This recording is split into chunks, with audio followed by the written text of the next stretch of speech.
Alors mes chers amis, durant ces jours-ci, a-t-on le droit de se doucher?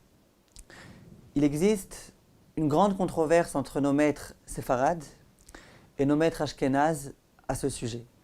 Et c'est vraiment une discussion radicale, à savoir, et je vous demande s'il vous plaît d'écouter jusqu'au bout, parce qu'il y a un certain nombre de choses qu'on va un petit peu remettre en question au jour d'aujourd'hui.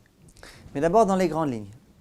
D'après les Sfaradim, d'après le Shulchan Aruch, on a le droit de se doucher, même à l'eau chaude, jusqu'à Shavua Shechal Bo Tisha B'Av. Ça veut dire jusqu'à Motsai Shabbat, jusqu'à l'issue de Shabbat, Shabbat qui précède le jour de Tisha B'Av. Et pendant cette semaine-là, ce fameux Shavua Shechal Bo Tisha B'Av, entre samedi soir et le jour de Tisha B'Av exclu, on a le droit de se doucher à l'eau froide. Donc d'après Sfaradim, depuis Rosh Chodesh jusqu'à Shavua Shechal Bo Tisha B'Av, on a le droit de se laver même à l'eau chaude. Et pendant Shavua Shechal Bo Tisha B'Av, ça veut dire à partir de samedi soir, on a le droit de se laver plus qu'à l'eau froide, même avec du savon si besoin. Les Ashkenazim, et telle est aussi l'opinion du Ben Ishraï, ils disent que pas du tout. Depuis Rosh Chodesh Av, depuis le jour de Rosh Chodesh jusqu'à Tisha B'Av, on n'a pas le droit de se laver du tout, ni à l'eau chaude, ni à l'eau froide. Vous comprenez bien donc le problème. D'après les Ashkenazim, alors quoi? Le Shabbat Chazon, on va arriver alors qu'on est tout crados, qu'on n'a pas pu se laver? Eh ben, il y a beaucoup de décisionnaires qui disent d'accord, tu veux te laver, alors lave-toi vraiment le minimum du minimum, à savoir la tête, les mains et les pieds, mais sans plus.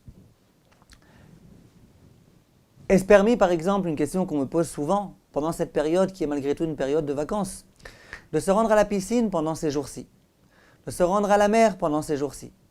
Ces jours, ça veut dire à partir de Rosh Chodesh.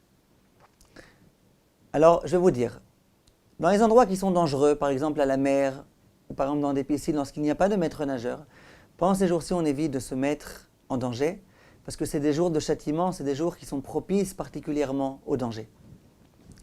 Simplement, imaginons qu'il y ait un endroit qui soit surveillé, que ce soit vraiment une piscine pas profonde, etc. A-t-on le droit de rentrer dans une piscine ces jours-ci? Alors là, vous allez me la dire vous-même. D'après les Ashkenazim, qu'on n'a pas le droit de rentrer dans de l'eau froide depuis Rosh Chodesh Av, ce sera interdit d'aller à la piscine, bien qu'elle est froide. D'après les Sfaradim qui disent qu'à l'eau froide, on a le droit jusque Tisha B'Av, exclu, bien évidemment, jour Tisha B'Av, aucun contact avec l'eau, et bien on aura le droit d'aller à la piscine. Et telle est la coutume, il y a énormément de rabbanim, déjà depuis l'époque du Beth Yosef, qui disent qu'ils allaient se tremper dans de l'eau froide, pas forcément pour kiffer, mais en tous les cas, ils se baignaient dans de l'eau froide, ils allaient se tremper à l'eau froide pendant tous ces jours-ci. À présent, je tiens à vous dire, mes chers amis, que vous comprenez bien que c'est très difficile à accomplir cette halakha. Imaginez un pauvre Ashkénaze qui habite au Maroc, ou alors à un endroit où il fait super chaud, il n'a pas d'air conditionné, et puis il sue, et tous les jours il sue. Est-ce envisageable, surtout au jour d'aujourd'hui, où on est malgré tout un petit peu maniaque, on va dire, de lui dire depuis Rosh Chodesh Av jusqu'au 9 Av, pendant 9 jours, tu ne te douches pas? C'est extrêmement difficile, c'est insupportable. C'est la raison pour laquelle au jour d'aujourd'hui, il y a beaucoup de décisionnaires qui se sont montrés plus indulgents. Et qui ont dit que dans la mesure où lorsqu'on se douche, c'est pas pour kiffer, c'est pas pour jouir, c'est pas pour profiter, mais c'est simplement, finalement, que pour pouvoir ne pas trop transpirer, qu'il y a lieu d'autoriser. Et donc même les Ashkenazim autorisent, à partir de Rosh Chodesh Av, de se doucher à l'eau froide. À l'eau froide, avec un petit peu de savon. Le principe en général pour les Ashkenazim, c'est le minimum du minimum. Ça veut dire eau froide et sans trop de savon.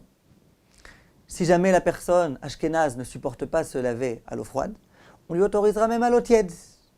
Et si même à l'eau tiède elle ne supporte pas ou qu'elle est un petit peu malade, enrhumée, etc., on pourrait, d'après certains décisionnaires, même lui autoriser à l'eau chaude. Mais en tous les cas, à nouveau, le minimum du minimum, ne pas trop exagérer. Pareil pour un Sfarad. Un Sfarad qui, pendant Shavua Shechal Bo Tisha B'Av, il a tellement sué que pour lui c'est insupportable, inenvisageable de rester comme ça jusqu'à Tisha B'Av. On pourra lui autoriser, pas que à l'eau froide, ça de toutes les façons on a dit que c'était permis, mais même avec de l'eau un petit peu plus chaude, si jamais il ne supporte pas l'eau froide. Tous les bains qui sont à but thérapeutique, ça on autorise une personne qui souffre d'hémorroïdes par exemple, ou une femme enceinte qui vient d'accoucher, qui a encore beaucoup de pertes, etc., qui aimerait bien pouvoir se doucher, il n'est pas question de lui demander de se doucher à l'eau froide, elle vient d'accoucher, elle est encore dans une situation de danger, surtout les 7 jours qui suivent l'accouchement, et donc il y a tout à fait lieu d'autoriser. Voilà, Kol Tov mes chers amis, et à très bientôt, Besorot Torot.